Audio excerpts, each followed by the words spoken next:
Welcome to the 6th Ahmad Ali Memorial Lecture. To refresh your memory, I'd like to run through the earlier lectures and their topics. The first Ahmad Ali Memorial Lecture was on Negotiating India and Islam, the Modernity of Ahmad Ali, which was delivered by Tabish Khair in 2008. The second Ahmad Ali Memorial Lecture was on Some Personal Reflections of an Indian Bhasha Writer by Ivar Anantmurthy. The third Ahmad Ali Memorial Lecture was on Becoming a Translator, a Journey by Aruna Chakravarti. The fourth Ahmad Ali Memorial Lecture was on The Truth of Fictions by Shamsur Rahman Farooqi. The fifth Ahmad Ali Memorial Lecture was on The Language of Multiple Tongues, English in India, delivered by G.J.V. Prasad. And today we are going to have the sixth Ahmad Ali Memorial Lecture. From this year, we will also video record all the memorial lectures, and we will gather them as the printed versions, so that during the centenary year, Jamia centenary year in 1920, we can publish the volumes as well as the DVDs containing all the memorial lectures.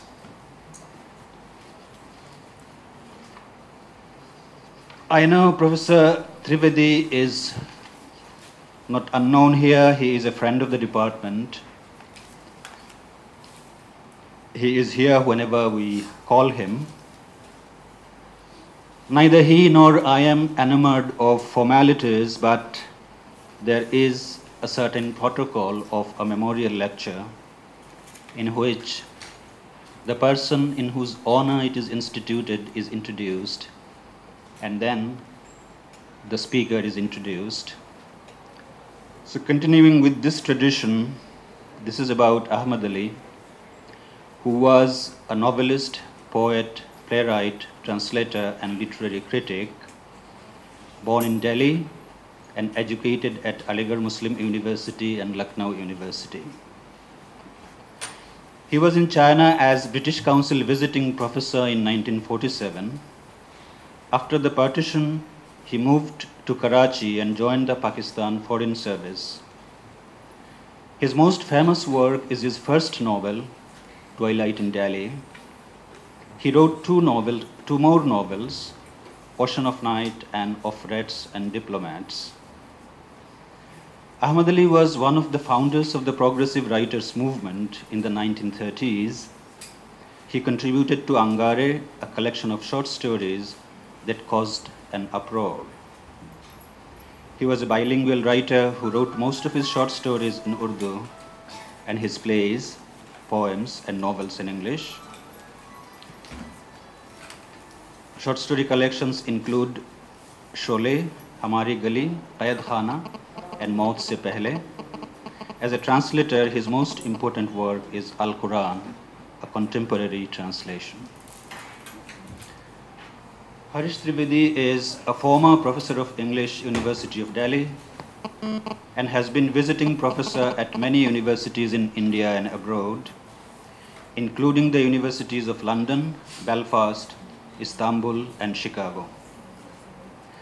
He is the author of Colonial Transactions, English Literature and India, and has co-edited a number of volumes, among them The Nation Across the World, Post-Colonial Literary Representations, Literature and Nation, Written in India, 1800 to 1990, Post-Colonial Translation, Theory and Practice, and Interrogating Post-Colonialism, Theory, Text, and Context. He guest-edited a special issue of New Comparison on comparative literature in India, and co-edited an issue of the post-colonial journal Wasafiri with focus on translation. He has made major interventions in the field of English studies through his writings and public addresses. He is the current chair Indian Association of Commonwealth Literature and Language Studies. Professor Trivedi.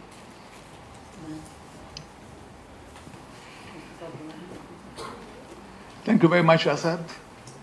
It is indeed a pleasure to be here, and I do indeed count myself as a friend to this department, and this department is a friend of mine, to complete the equation. It is a matter of great honor and privilege for me to be delivering the 6th Ahmad Ali Memorial Annual Lecture.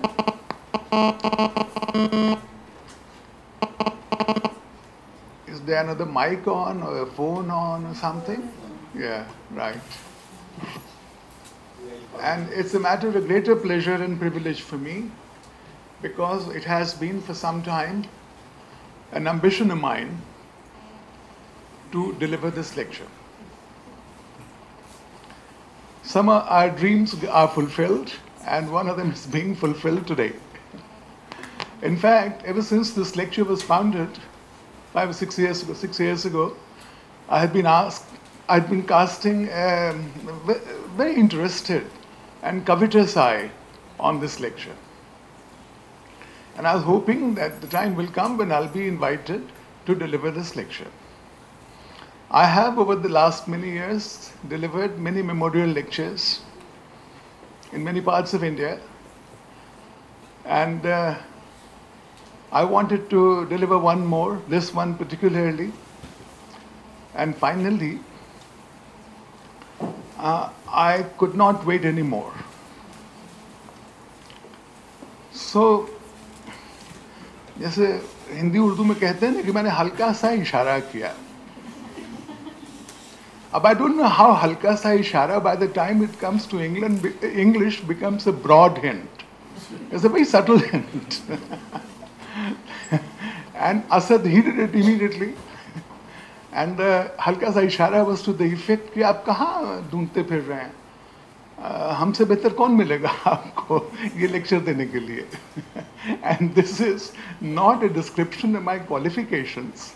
This is a description of the intensity and the keenness with which I desired to deliver this lecture. I do not know whether I'm worthy of the long line of very distinguished, not too long line, 5 before me, of very distinguished lecturers who have already given this lecture, but that did not matter to me. माना कि तेरी दीद के काबिल नहीं हूँ मैं, माना कि तेरी दीद के काबिल नहीं हूँ मैं, तू मेरा शौक देख, मेरा इंतज़ार देख, तो मैं बहरहाल यहाँ आ गया और ये मैं लेक्चर देने पे आमादा था, अब देने वाला हूँ. Why was I so keen to speak on Ahmad Ali and to deliver a lecture here? Because I pride myself on the fact that though people have been writing on Ahmad Ali, there are not too many people, there's not too great a crowd wanting to work on him. And already in 1984-85, I had written an article on Ahmad Ali, which gives me tremendous precedence over the rest of you, because some of you were not even born then. How could you write an article at that time? That was my first published article on Ahmad Ali in 1985 in a book called Major Indian Novels, in which I contributed a chapter on Twilight in Delhi.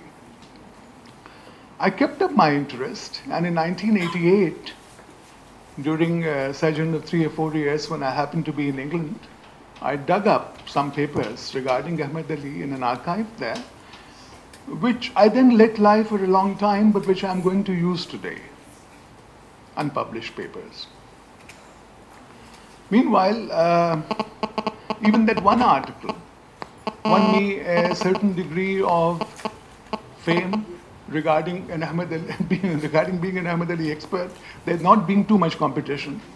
And I was invited to write the entry on Ahmad Ali in the Encyclopedia of Fiction in the 20th Century, published in 3 volumes by Wiley Blackwell. A short entry, 1,000 words I think is what they gave to Ahmad Ali, which was published in 2010 or 2011. In 2011, the birth centenary of Ahmad Ali occurred either in 2010 or 2012. There are 2 conflicting opinions about when he was born, And Ahmad Ali belongs to a generation of Indians whose birthday is completely uncertain. Look at any major writer or celebrity, and either they are cooking it up, or they are naming different years at different times, including Premchand. Premchand was a bit earlier, of course. So we decided to celebrate the birth centenary of Ahmad Ali neither in 2010 nor in 2012, but in 2011, to be fair to both sides. And we held a 3-day conference on Ahmad Ali, focused solely on Ahmad Ali. And we were the only ones to do that. Asad mentioned that I happen to be the chairperson, I have been that for some time, of the Indian Association for Commonwealth Literature and Language Studies. And we had already celebrated birth centenaries by holding 3-day conferences in appropriate places of Mulk Raj Anand, of R.K. Narayan, of Raja Rao, and we thought we'd complete what in my mind exists as a quartet by also celebrating this birth centenary of Ahmad Ali in an appropriate place, which could have been Delhi, which could have been Aligarh, which could have been Lucknow. But we chose Lucknow, and we held that conference. And I think there was the most serious discussion of the complete oeuvre or work of Ahmad Ali, including the translations, the translation of Quran, for example, including lesser known works, at that conference than has perhaps ever been held. So I had, if you like, a stake in Ahmad Ali. I wanted to promote the works of Ahmad Ali as an enthusiast and to do whatever one could in that regard. Meanwhile, I had also one other kind of association. Need I do something? You know what happens with electronic gadgets is you try something unscientific and then it works. For example, if your computer is misbehaving, you switch it off, you switch it on again, it works perfectly. So it seems to work so far. Let's see. So, meanwhile, I was also connected indirectly with Ahmad Ali in a way that I could not have publicly mentioned earlier, but now I can. In the late 1980s, a book was written on Ahmad Ali, a whole book, which still remains unpublished.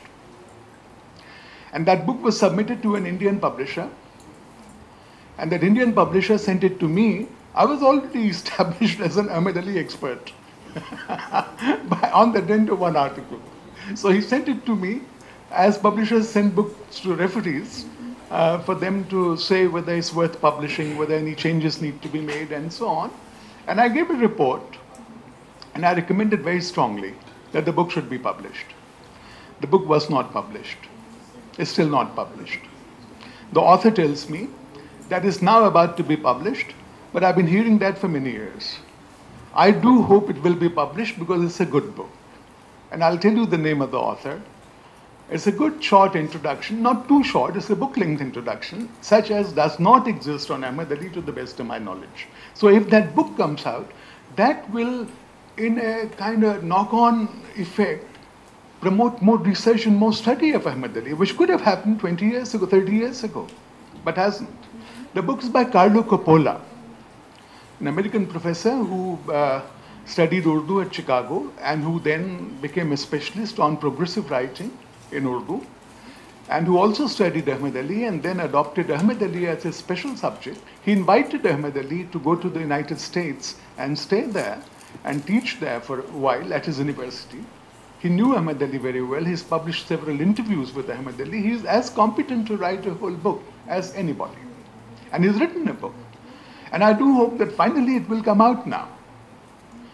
So that's again something that I was involved in indirectly. The centenary, the birth centenary conference, I hope that we'll be able to publish a book out of that as well. The papers that were read out there, not all of them, but many of them. So this explains why I have been so keen to come and speak about Ahmad Ali, and one other to promote the cause.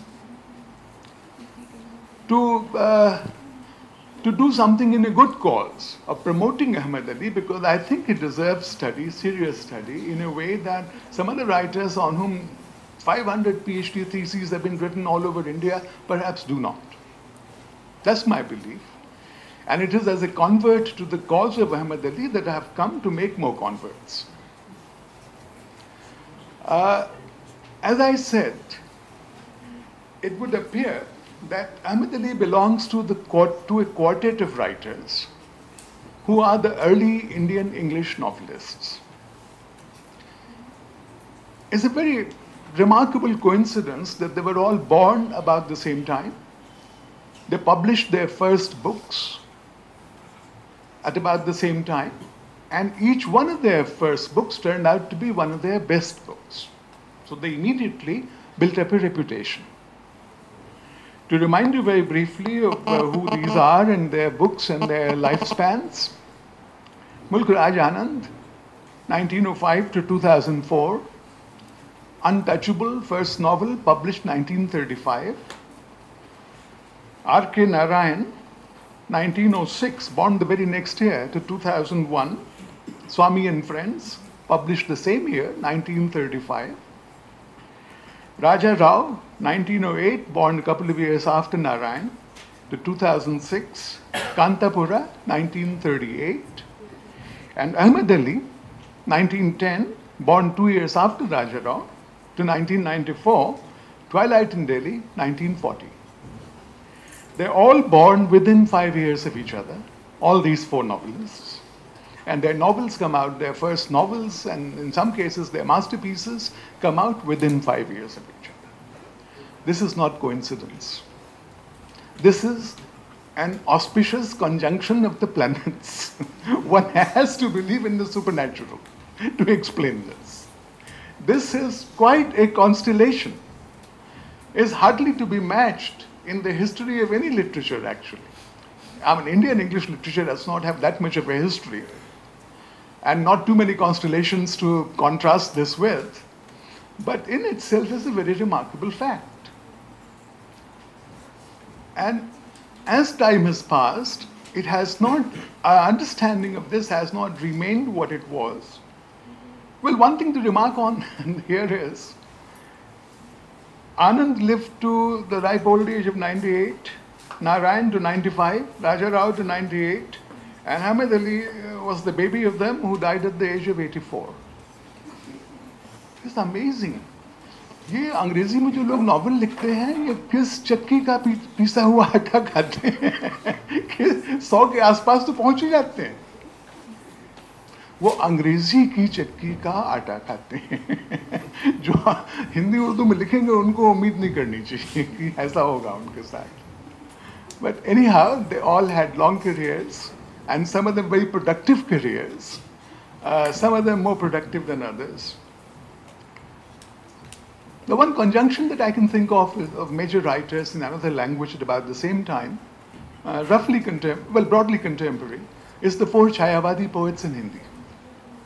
At about the same. You know, it's very seldom that comparisons are made between writers in English and writers in Hindi, or writers even in Urdu and writers in Hindi. But I think we need to do that from time to time, to raise our heads and look around just a little bit. And it may be highly instructive. So now we must admit that of the four writers, Ahmad Ali ranks as the fourth, and as a distant fourth. Unless we recognize this, we're not going to get anywhere. It's no use being over-pious. We must understand the reasons why this has happened. And we must then arrive at a true understanding of how the others are rated in relation to him. Everybody knows Twilight in Delhi, though I just confirmed with Asad before coming here. This is the edition I have. There's been one or two after that. There's the 1964 reprint. And then there was a 1993 reprint, I understand. I was confirming with Asad that it's not prescribed in BA Honours or in MA in Jamia. It's not prescribed in Delhi University either. Asad tells me that it is prescribed in BA Pass course here. I don't know about JNU, they don't even have BA Pass. So I don't know where they'll prescribe it. So it's prescribed in many other places in India. I happen to know that. So it's one of those marginally canonical texts. And unless you make people read some text by some authors, then that's the definition of the canon. There's no other definition. compulsory reading. That gives an author a boost like very few other things do. To remind you very briefly of novels apart from Twilight in Delhi, there is Ocean of Night, 1964. Long silence after 1940. But then Raja Rao also observed an equally long silence after Kantapura, published 1938. His next novel came out only in 1960, The Serpent and the Rope. Meanwhile, he decided he will not write any more novels. He wrote to E.M. Foster, I cannot meet you because I'm no longer a novelist. I've given up writing novels in order for a spiritual quest.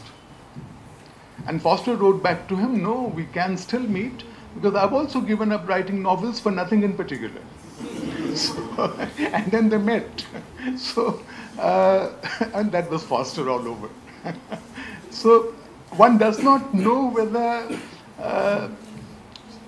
the long gap between Ocean of Night is to be explained in similar terms. I doubt it. Because I have some information, I don't know, I should read Carlo Coppola's book again. I'm not sure what he says on it, but I wish to recall at this moment Professor Muhammad Wasim, Professor Muhammad Wasim, forgive me, who served as the head of the department, of the English department here, for 2 terms, and whom I knew and whom I recall with great pleasure because he was a learned and deeply courteous man, and I don't wish to say anything too odd, but my idea of a true Muslim gentleman. And he and I used to get together quite often and talk about things here and there. And once I had the pleasure of traveling with him, with some other people as well, to a conference in Kathmandu.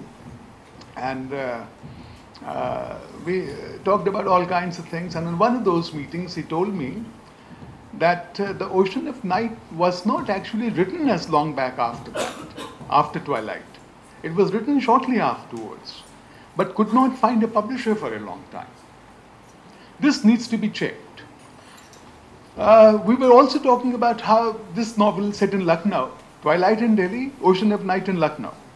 He is almost systematically working these great centers of culture, of Muslim culture. And when we were discussing how the Ocean of Night does not quite compare with Twilight in Delhi, and I might have said to him, as I'm fond of saying, despite my great admiration for Ahmad Ali, that though he published 3 novels, he is basically a one-novel novelist, Twilight. Nothing else compares. So Wasim Saab said something very interesting, which I wish to repeat to you. He said, oh, bhai, aisa hai ki Twilight to hai ghazal, और Ocean of Night है ठुमरी. तो इसका जवाब नहीं है. ये बहुत बढ़िया बात है. इस तरह की जो लिटरेरी क्रिटिसिज्म हमारे यहाँ होती थी और अरसे से होती चली आ रही, शुरू से होती चली आ रही है, वो उसका अलग मुकाम है कि वो क्या कह जाती है और क्या समझाती है, उसका अलग मुकाम है. तो मुझे याद है वसीम साहब ने ये कहा. मुझे I agreed a little reluctantly, and then I realized that in Thumri there are very few words. So in that sense, perhaps the substance of what is being said in Ocean of Night is not as great as in Twilight. And in that way, one can Kaun Gali Gaye Sham, you sing that 20 times, but it doesn't go any further. A ghazal, on the other hand, does get things said. So maybe that's what he meant. His last novel, I'll read out a passage perhaps from Ocean of Night. Not many people have read it. One of my other claims to be delivering this lecture is that I've actually read all the 3 novels. Where can you match this? I have a personal copy of each of the 3 novels. So from Ocean of Night, Ocean of Night is about a tawaif. It's set in 1939 in Lucknow. It's about 2 tawaifs actually. It's better than Umrao Jan. Umrao Jan has 20, I'm sorry. So there are 2 main tawaifs here. One is called Huma, and he explains that is the name of a phoenix-like bird and so on. The other is called Kesari Bai. And Huma's first lover is a Nawab Sahab, even in 1939. And he's called Nawab Chakkan, which is a very genuine sounding Lucknowi name, Nawab Chakkan. And then Huma moves on and gets more interested in a very modern kind of young man called Kabir, who's a university educated person and who is a lawyer. So something new is being created in that old traditional depiction of the Tawaif. But I want to read out a passage to you which is not about all that, it's about something else that also Ahmad Ali wanted to turn into or incorporate into this. Nawab Chakkan is hopelessly in debt, and finally the debtors are threatening him. So he goes to his friends to raise some money from them. And first he goes to a Raja Sahab. And the Raja Sahab says, I'm most grieved to hear it, most terribly grieved. I wish I could help you. But the collection of rents and taxes has become impossible. The Congress has spoiled everything with its no ejectment and tenancy laws and the free hand it has given the political leaders. The ministry has let anarchy loose, and the peasants march to the legislature with their supposed grievances, and the ministers give them patient hearings as if they were their equals. The old ministers nominated by the governor were much better. They ruled with an iron hand, and the riot lived peacefully and gave no trouble. I saw the governor, but he could not do anything. It is the popular ministry, he said. And what are we to do? It is as bad as a state of revolution. Raja Sahab says to Nawab Sahab. Then Raja Sahab doesn't give him any money. He says, I'm in as bad a situation as you are. Then the Nawab Sahab goes to another Nawab Sahab, Nawab Dildar Hussain. Nawab Dildar Hussain welcomed his old friend with open arms. But when he heard his story, he expressed greater grief than the Raja Sahab had done, denounced the Congress in stronger terms, talked of the Muslim League as the only hope of Muslim talukdars, but expressed the most profuse regret for his inability to help such an old and generous friend in his need. So there is, as in Twilight in Delhi, there is a depiction of the decline and the vanishing of an old social order being replaced by the new. In 1939, until September 1939, and since 1937, there was a Congress ministry in UP, in Lucknow, and that's the ministry that's being talked about. But the difference in my mind between Twilight in Delhi and Ocean of Night is,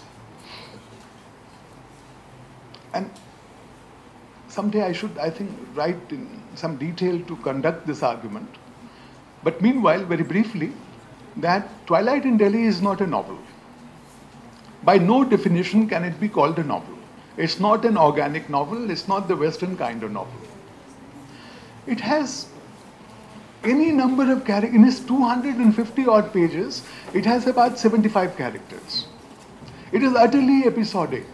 There's no structure, there's hardly a plot. It's full of poetry. People say prose and poetry should be different.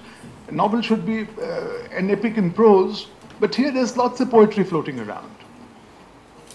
And it's symbolic, and it's poetic even in the prose. And that is why it is a great book. All these are reasons why it's a great book. Ocean of Night, on the other hand, is a well-made novel. Ocean of Night has a strong plot. It has characters that it takes care to develop. And it has politics built into it. Not implied, but built into it in passages like the one I read out. But it has no life.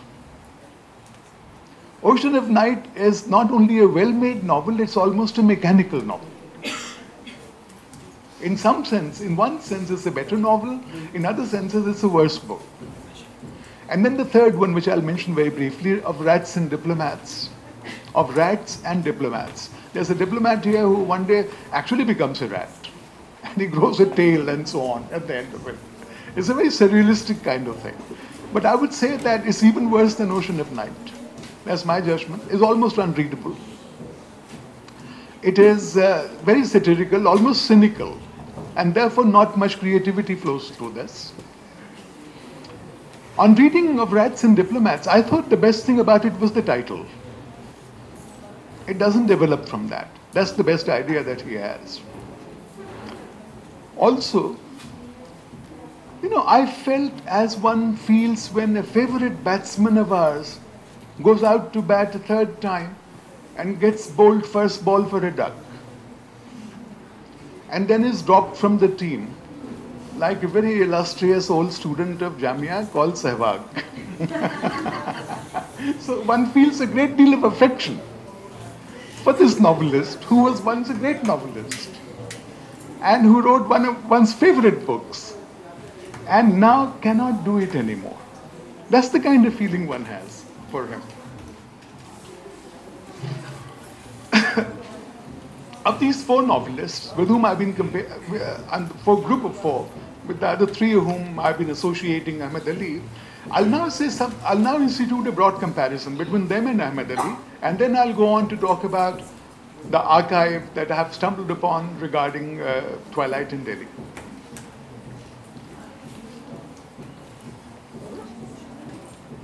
Of these four, Anand, Narayan, Rao, and Ali, Ahmed Ali was the only English teacher.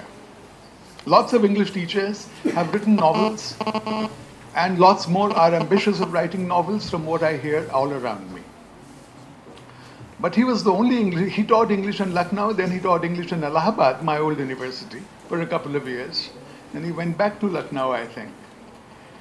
He was the only English teacher. Raja Rao he also learned English at the university. He was a classmate of Ahmed Ali in Aligarh. Then Raja Rao went on to France and became more interested in French literature, English literature too, but he never became a kind of university teacher. Raja Rao remained a friend. I've seen some letters only recently brought out, if that's the word, by Chaudhry Naeem of Chicago. Letters which passed in the 1960s between Raja Rao and Naeem Sahab. About 10 or 12 letters. And in one of them, Raja Rao says to Naeem, if any way can be found of getting poor Ahmed Ali out of Pakistan, which he desperately wants to do. So the friendship lasted, and they were trying, and I asked Naeem then, after I read the letters, I said, did you put him on to Carlo Coppola, making that connection? Because Carlo Coppola was an old student of Naeem. So there is perhaps a little episode there. Ahmed Ali was also the only Urdu speaker and Muslim among these four poets. Why do I keep bringing up this Muslim thing? In order to be secular. If we cannot pronounce the words Hindu and Muslim, we are totally evading the issue. Let's recognize the fact that both exist, both have a cultural connotation as well, and a social place. And unless we recognize that, we'll never come to terms with the reality. So I'm not squeamish about saying these things. Also because Alamgir Hashmi, a Pakistani critic, has recently acclaimed Ahmed Ali as the founder of the Pakistani novel. So there is a strand of criticism developing along those lines. And Amin Malak, who is a critic operating from Canada, has written a book about the Muslim novel in English, in which Ahmed Ali, of course, finds a prominent place. There is one way of reading Ahmed Ali, and we should not discount that just because we don't want to use the word Muslim or Hindu. So that he is, but what is more important is, apart from being the only Urdu speaker and Muslim novelist among these four, he actually is a bilingual writer. As Asad pointed out in his introduction to Ahmed Ali, he actually wrote in both languages. Twilight in Delhi began life, as many of you know, as a short story called Hamari Gali, which was written in Urdu. That Hamari Gali is Kucha Pandit in Chandni Chowk. When I wrote that article in 1985, I spent several days around that area, matching the description with the description in the novel. I mean, now lots more time has passed. Now it's unrecognizable. Everywhere there's Saundaryikaran and Chaudikaran of the Shahar, but then it hadn't happened. Then some traces could, just to walk the walk, just to go into Kucha Pandit. and see it and walk around the area, which is very minutely described in this novel. It was a pleasure. So, this began as Hamari Gali, an Urdu short story being turned into a full-fledged novel. There are very few such instances in the history of Indian writing in English, of something beginning in an Indian language and then being developed in English. Why was it developed in English? One could go into that. I think again one of the motives might have been that Ahmad Ali wanted to write for a bigger readership and for greater reward. That's why people write in English. When he finished writing the novel in 1939, he put it under his arm and set off for London to set the Thames on fire, as I have written, to try and set the Thames on fire, to win this large international reputation. Narayan's first novel, Anand's first novel, and Raja Rao's first novel had all been published in London. So Ahmad Ali had a valid ambition to go to London and ensure the publication of his novel. But he is bilingual. Raja Rao was not bilingual. Raja Rao's bilingualism is more famous, especially as through the use of English in Kantapura. But when Raja Rao tried to write in Kannada, and he wrote some articles in Jai Kannada, the journal, they didn't turn out to be much at all. Ahmad Ali is also the only political writer among these four. I know that Kantapura is political. I know that Waiting for the Mahatma tries to be political by R.K. Narayan. I know that Mulk Raj Anand is nothing if not political. And yet I say that is political in a sense that those people are not. And that sense I will try and substantiate as I go along in a few minutes. I must also add that if Ahmad Ali is political, and I think he is, he's almost accidentally political, he's almost unwittingly political in Twilight in Delhi. And then he tries to be deliberately political in Ocean of Night, as I read out in that passage. More than political, Ahmad Ali is, as people recognize, poetical, lyrical, nostalgic, surrealistic. As I once put it in the 2 or 3 things that I have written on Ahmad Ali, the two main themes, the two keynotes of Twilight in Delhi are the poetry of nostalgia and the politics of outrage. And a lot of attention has been paid to the poetry, but not enough to the politics. Let me read out to you now a passage that is at the heart of the discussion that I'm going to offer in the second part of my presentation. First chapter of part 3, which describes a wedding. This describes a disaster, that describes an occasion of celebration, in deep contrast with each other. Chapter 8 begins, Delhi awoke very early on the 7th of December 1911. A precise date is being indicated. It becomes a historical novel, and a doubly historical novel in this chapter. What is happening? The only British sovereign ever to set foot in India, King George V, together with the Queen, has come to India and has come to Delhi and will hold a darbar here. The darbar will be held on the 12th of December, I think it was. Yeah. And he arrives here on the 7th of December. After arrival, he comes out of the Red Fort in a grand procession. And that procession is described in this chapter as viewed by the old hero of the novel, Mir Nihal. Some people think that his son is the hero, Asghar, but Foster was right, and I totally agree with him. That is the old man who's the hero, and not the young man. Mir Nihal witnesses this procession of King George V. What got Ahmad Ali into trouble with British censorship was this chapter, and the chapter before this, chapter 7 of part 2, but mainly chapter 8. I have looked up the British sources on the organization of the Darbar. What I never figured out from reading Ahmad Ali, and I don't know whether the question is worth asking, how many people have asked this, that if King George V is coming out in a grand procession of the Red Fort, when did he go in? Why is that occasion not historical? And I know the answer. The answer is that he came from Bombay in a train, and there was a station called Salimgarh. No train stops there. You still see the station Salimgarh as it gets into Delhi. But no train stops there anymore. The only record of a train stopping in Salimgarh is part of Red Fort across the ring road now.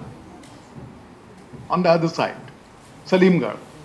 So, there was a special platform, there's a special railway station, and the train stopped there, and King George V got down from the train inside the Red Fort. And then he came out in a procession. So he never went into the Red Fort. He just came out of the Red Fort.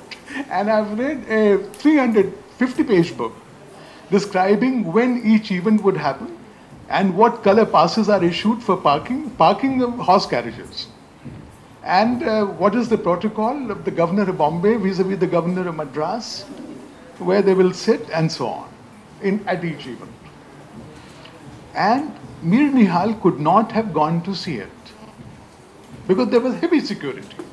How did he go and see that parade? And there's an explanation. Because even for some stands were erected by the municipality of Delhi, and even to get there, for common people, you had to have passes. Like security now. For King George V, that's the level of security. But what Ahmed Ali describes actually finds a way through that.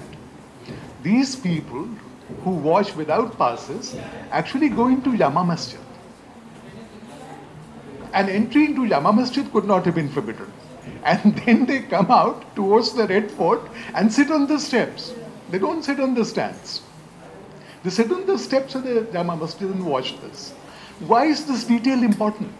Because Mir Nihal is not even an official authorized spectator of what he sees. That underlines his response and reaction in my reading. I don't know whether I'm exaggerating it, but that's how it is. It was a long time until the procession emerged out of the main gate of the fort. I'll read that sentence again, this time inviting you to correct a grammatical mistake. I love Indian English because I speak it and write it myself. I'm a great defender of Indian English. But please see if you can spot a mistake in this sentence. It was a long time until the procession emerged out of the main gate of the fort. Not until, before. Can be said both ways in Urdu and Hindi. Anyhow. People gazed with wondering eyes, trying to distinguish the king in the crowd, but most failed to see which was king and which the officials. This is already subversion. The English looked also alike. क्या बात है? ये बहुत ही बढ़िया चीज है कि राजा क्या प्रजा क्या बराबरी लग रहे हैं. The English looked also alike with their white faces and their similar military uniforms. Behind were the carriages of native Rajas and Nawabs. They are looking most resplendent. As Mir Nihal thought of their slavishness and their treacherous acceptance of the foreign yoke, he was filled with shame and disgust. Here it was, in this very Delhi, he thought that kings one rode past, Indian kings, his kings, who have left a great and glorious name behind. But the Farangis came from across the seven seas and gradually established their rule. By egging one Indian chief to fight the other, and by giving them secret and open aid, they won concessions for themselves and established their empire. Then the guns began to boom in honor of the king. 101 guns in batches of 33, 34, and 33, as I have found out from that official book. But here is enough that the guns are booming for a long time. There it was. I'm sorry, he describes all the earlier kings of Delhi. I will not go into that. The procession passed by the Jama Masjid, whose facade had been vulgarly decorated with a garland of golden writing containing slavish greetings from the Indian Muslimans to the English king, displaying the treachery of the priestly class to their people and Islam. Why? Because it is the priests in Jama Masjid who have allowed all this to be put up. And then a longish passage, the last one that I'll read out. This is the 7th of December, 1911. Mir Nihal is suddenly reminded of a day in 1857. On the 14th day of September, 1857. That most fateful day when Delhi fell into the hands of the English, then this mosque had seen a different sight. Mir Nihal was 10 years of age then and had seen everything with his own eyes. This is again wonderful Indian English. Had seen, it has an effect that nothing else in proper English can. Had seen everything with his own eyes. It was a Friday and thousands of Muslims had gathered in the mosque to say their prayers. The invaders had succeeded at last in breaking through the city wall after a battle lasting for 4 months and 4 days. Sir Thomas Metcalfe with his army had taken his stand by the hospital on the Esplanade Road, just behind. On the Esplanade Road, and was contemplating the destruction of Jama Masjid. Actually, not only on that day, even later, even after they had come back to Delhi and established their authority, they contemplated destroying Jama Masjid, and they certainly had it shut up for many years, and the Fatehpuri Mosque actually was sold to a Hindu trader as a go-down. All these are facts. The Muslims came to know of this fact and they talked of making an attack on Metcalfe, but they had no guns with them, only swords. One man got up and standing on the pulpit shamed the people, saying that they would all die one day, but it was better to die like men fighting for their country and Islam. His words still rang in Mir Nihal's ears.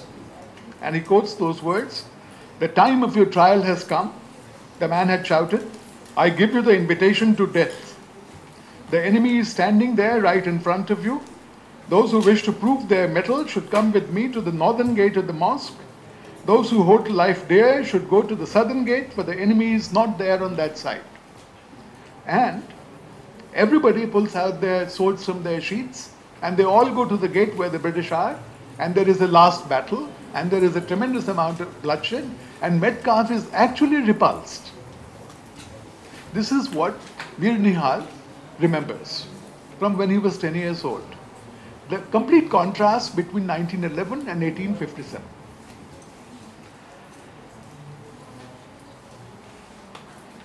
This is the scene that got Ahmad Ali into trouble. And the way it happened was very interesting. His novel was liked by E.M. Foster. E.M. Foster was the Ishta Devata, or the personal favorite god of all Indian writers in English, because he had made the mistake of writing a novel in India. So everybody then flocked to him for a recommendation to a publisher. He had already helped Anand.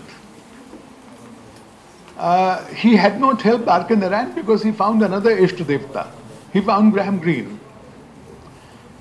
And now he was about to help Ahmad Ali. And he wrote a very nice letter to Ahmad Ali about the novel. He read it. And he wrote a very nice letter, which Ahmad Ali went around showing everyone. And still publishers were not interested. So then E.M. Foster spoke to some friends of his who were themselves running a private printing press, publishing outfit, small outfit, called the Hogarth Press, run by Virginia Woolf and Leonard Woolf. And they accepted the novel. And the novel began to be composed, typeset.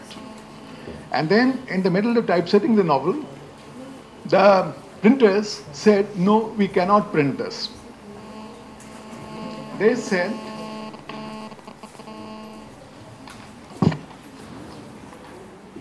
let me skip a little bit, quite a bit here. Yeah.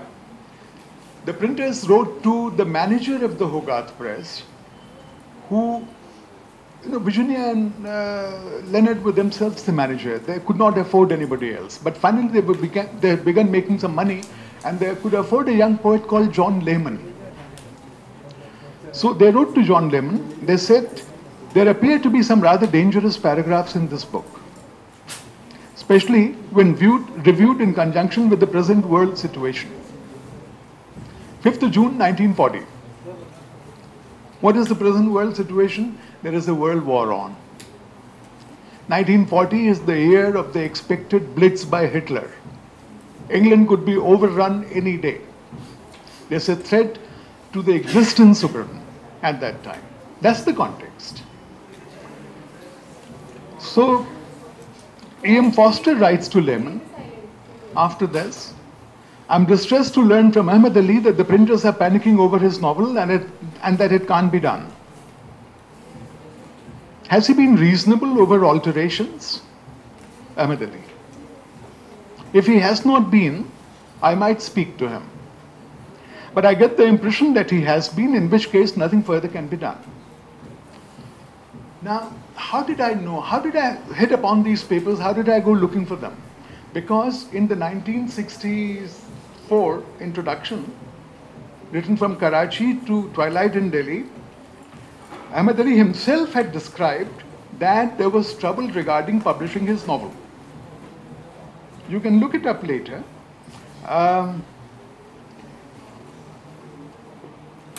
He says, there are 2 or 3 paragraphs on this. And the impression that he creates is that the printers objected, but E.M. Foster stood by him. And so did the Wolves and John Lehman, and that he did not have to change anything at all. So he becomes the writer as hero. The writer as the champion of the freedom of expression, despite oppressive measures by anybody else. That was my impression, and that's the understanding that I took to the archives in Britain where I found these papers. But what does Foster say?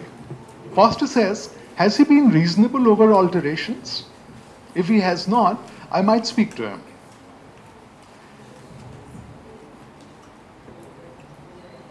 John Lehman writes to Foster, I think he was really very reasonable about cuts.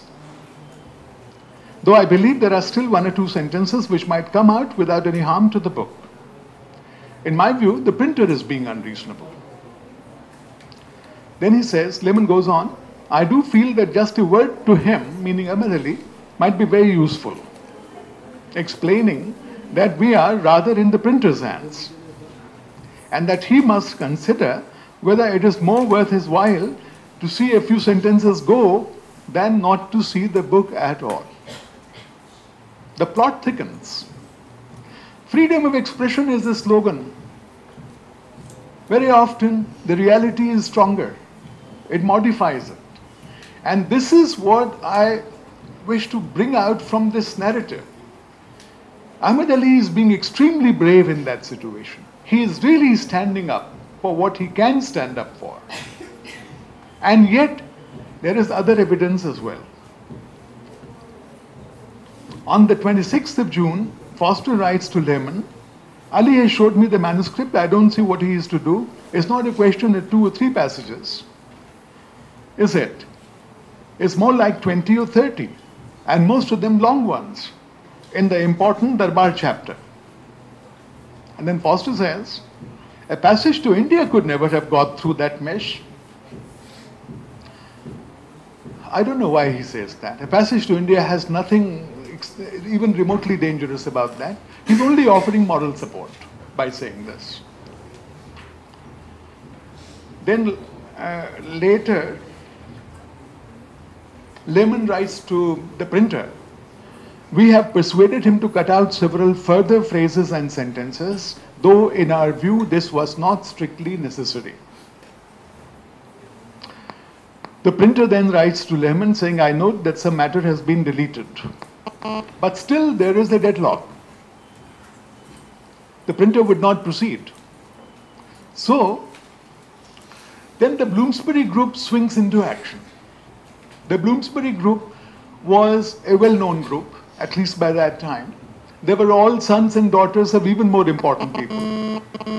They were the inheritors of the Victorian hierarchy of intellectual aristocracy.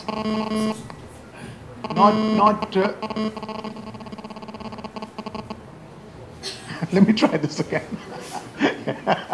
Of the intellectual aristocracy of late Victorian Britain. In fact, if I switch it off, there'll be no problem. Maybe it's a hint to me to shut up.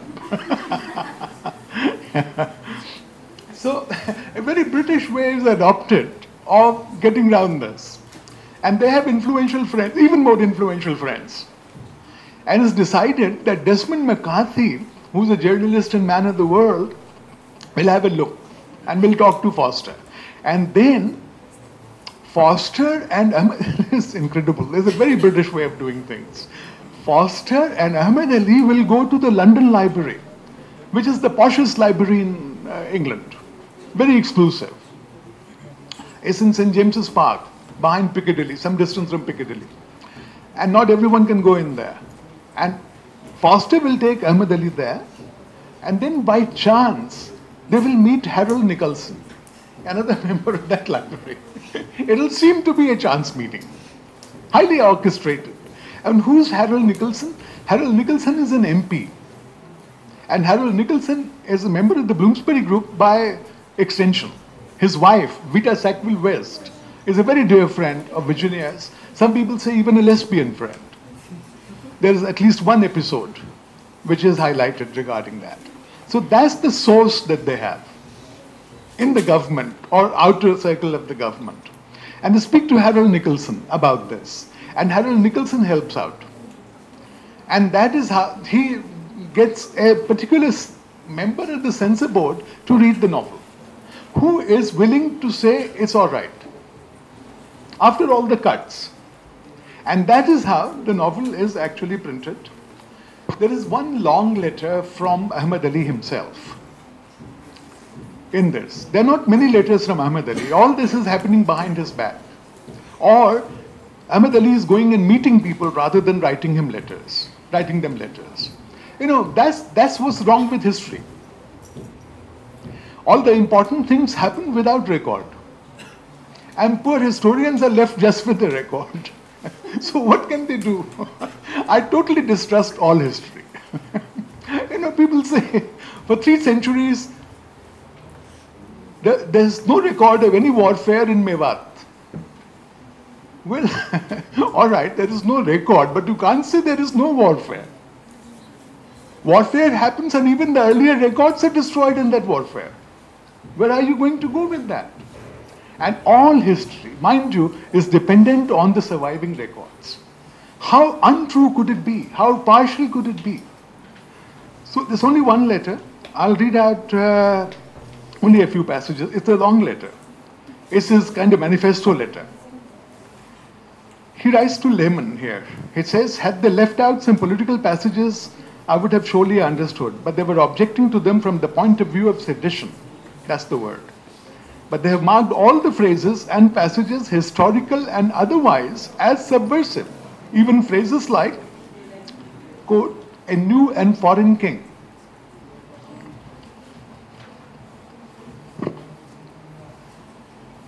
Then he gives examples about the great-grand progeny of Bahadur Shah still wandering around as beggars in the streets of Chandni Chowk.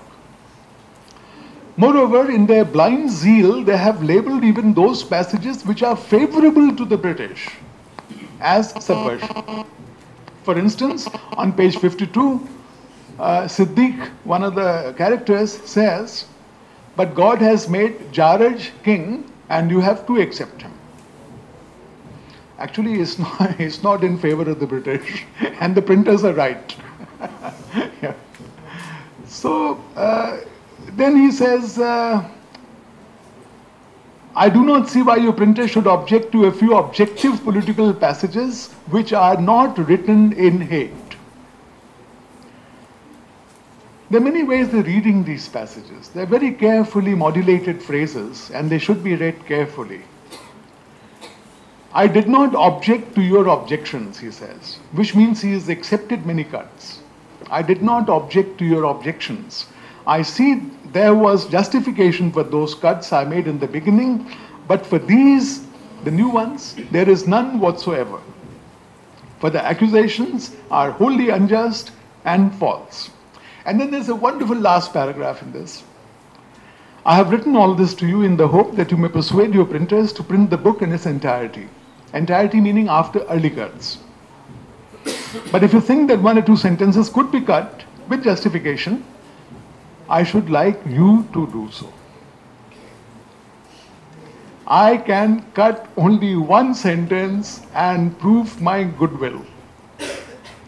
I shall do so in your presence. I love this paragraph. It's a very Indian paragraph, if you will forgive me for saying so. That is how we all identify with this conduct. It's a point of honor for us and also a compromise. I will cut one sentence as a token. After that, you can cut what you like. You are my friend, I trust you, so you may do that, what I will not. I will quote just one more phrase, para, and then I'll stop. I know I've already delivered the 6th and the 7th Ahmad Ali Memorial Lectures. But now I will not deliver the 8th. So I will stop now. Let me read this the last paragraph of chapter 8, which I quoted to you earlier. The procession is concluded. Ahmad Ali has one wonderful sentence. They brought their children also. No Indian goes anywhere without their children. Even if it takes 5 hours or whatever, and the children are totally unwilling to see anything and totally uninterested. So he says when the procession had passed, some children were hungry and some wanted to urinate. And therefore, everybody had to go home quickly. There's one realistic touch in all this, in the middle of all this. It was with a heavy heart, last para, it was with a heavy heart that Mir Nihal went home, full of a sense of the futility and transience of the world. It's a different emotion now. It's not outrage. Full of a sense of the futility and transience of the world. But great are the ravages of time, and no one can do anything, time with a capital T.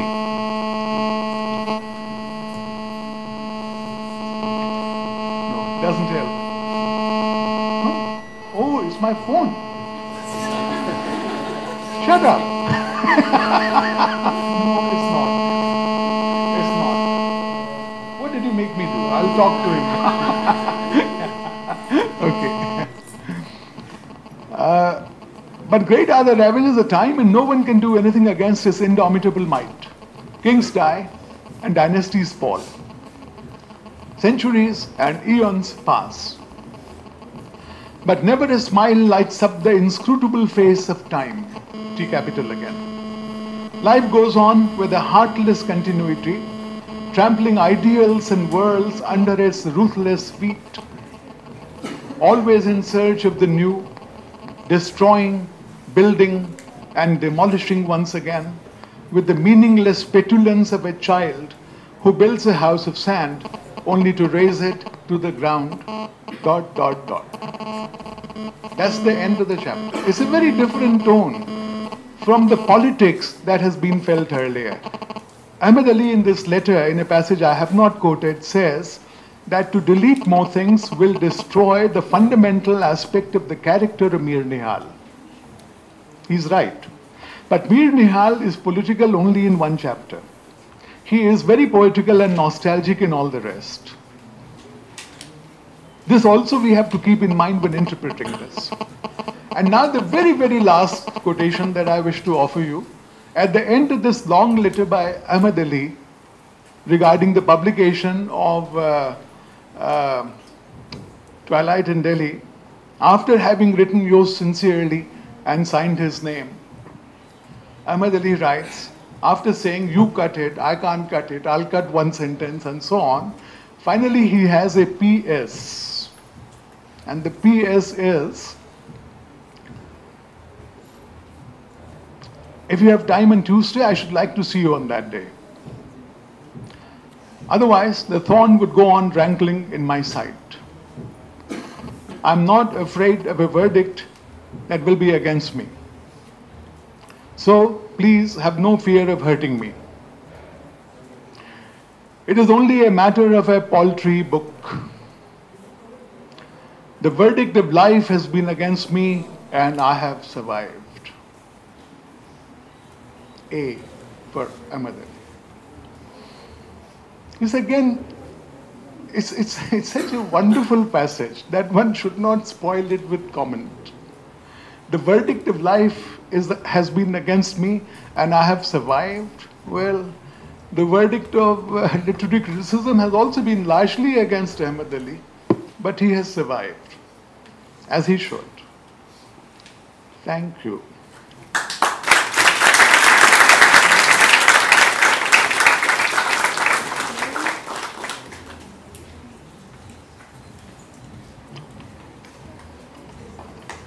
Thank you, Professor Trivedi, for such a pleasurable, profound and informative lecture.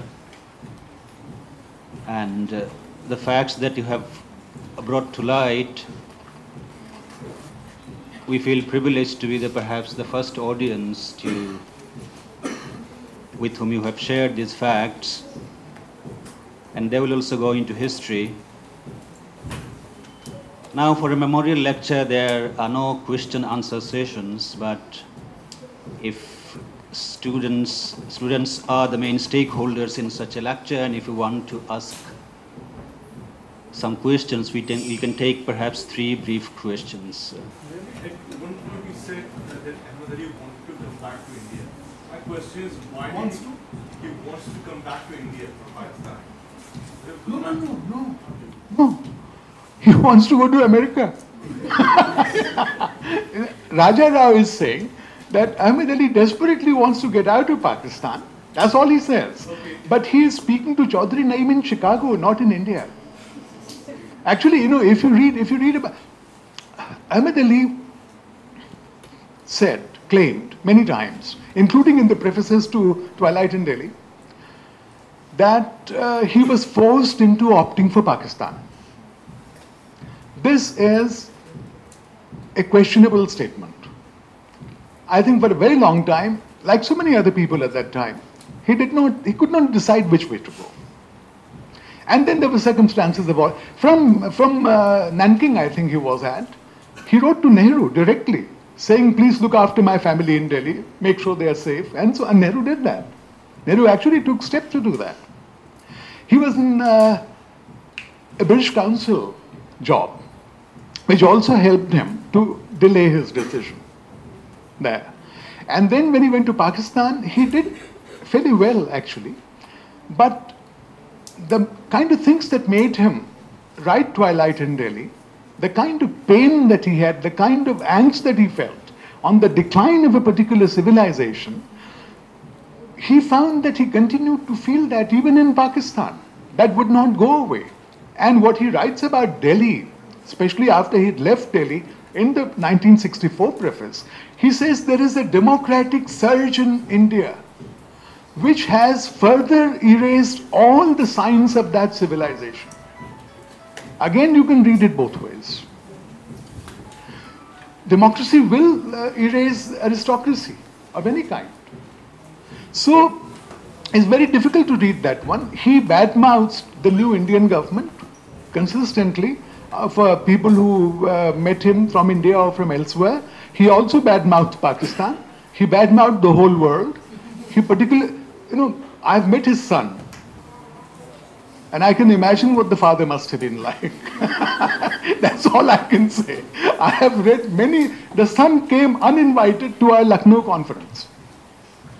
And he could not bear a single word against Ahmad Ali, which was okay, but a single word that he thought was against Ahmad Ali. He had never heard of academic discussions. He'd never heard of professors and academics presenting papers. So we had a wonderful time with him. And I hear everybody, even Carlo Coppola, totally devoted to Ahmad Ali, writing a book, devoting a lifetime to Ahmad Ali, calls him cantankerous. So, you know, there's nothing against cantankerous people. Some of them write very good novels. You know, if one is normal, one may not be able to write that kind of a great poem. Right. Now, Dr. Anuradha Ghosh will give the vote of thanks. I don't know, where to begin, because in the 6th Ahmed Ali Memorial Lecture is one that I have thoroughly enjoyed, primarily because of the kind of reading that we were privileged to through Professor Trivedi's lecture, reading of Twilight in Delhi and Ocean of Night. And apart from the little innuendos that he shares of the plot within the plot as the plot thickens. And while the plot thickens, I think while it thickens in our mind, and maybe we pick up the threads from here and work more seriously on Ahmed Ali. You do the serious work. Yeah, I will go on as I do. Yeah, of course. This is not meant for you. And particularly the tongue-in-cheek mode in which he has been speaking is especially endearing, because one loves to hear you, sir, primarily because of your humor. And your humor has a broad canvas. It has depth as well as width. I would also like to officially thank the staff of the Indo-Arab Cultural Center, particularly the office staff, as well as our colleague, Dr. Ilyas, and the director of the center for helping us with infrastructure and other arrangements. The colleagues from the MassCom department who have come here to cover the event. Our teaching, as well as colleagues from the teaching faculty, as well as our office staff. And of course, the students need a big hand for turning in such large numbers. Thank you, everybody.